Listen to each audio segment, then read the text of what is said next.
I just feel like there are so many instances in sports where there's a renegade person who wants to impress people. I feel like it's Taxi Driver, only not.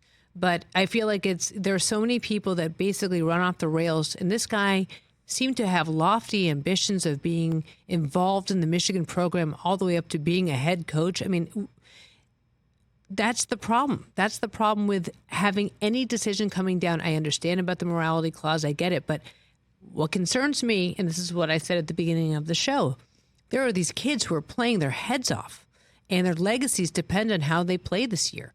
And to penalize a coach for something that you're not 100% sure of that he may have been involved with, may or may not, these kids' lives and their performances and their history and their future at Michigan are at stake. Yeah, and you have, and with this team in particular, you had all these guys decide to come back for one more year. I suspect, I mean, I don't, and this is not attached to the NCAA, this part of it, but like, any of the kids, do you think they had any knowledge of any of this? They're not engaged with coaches to that degree. And so that's the part that I think when people look at what is an apt punishment, because a lot of times you have people, who are doing what we do, who are in the sports media business or in the media business in general, who are opining on stuff, saying they will come down with a harsh punishment and say, hey, they should be banned for the postseason. And it's, you sit there and go, okay,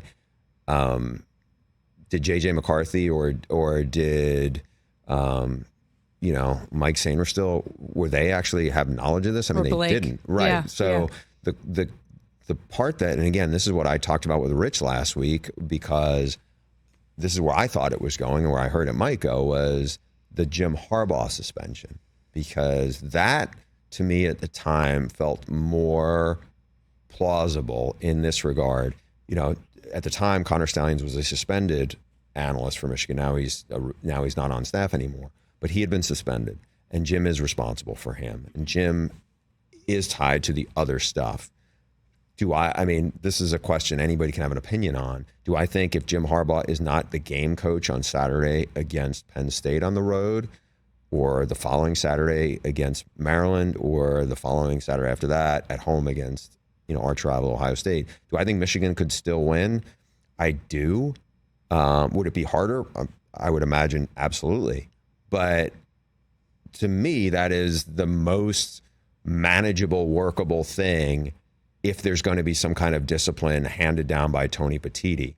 I don't think doing any postseason ban to the players, especially if you're scrambling to do something that the NCAA cannot get in front of at this point. And by the way, like how the NCAA interviews, it's not like the Big Ten and Tony Petitti has its own investigative arm. It doesn't.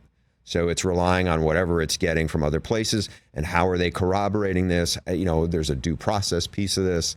I get that the Big Ten has its own bylaws and its own, what it thinks it can do under the sportsmanship policy. Just as somebody who's like watching this play out and talking to people, this is why it's such a fascinating story. I think because it's the raw shot test of however you look at it, you have a different view of it. So as you head out, Bruce Feldman, to Happy Valley, what are you expecting?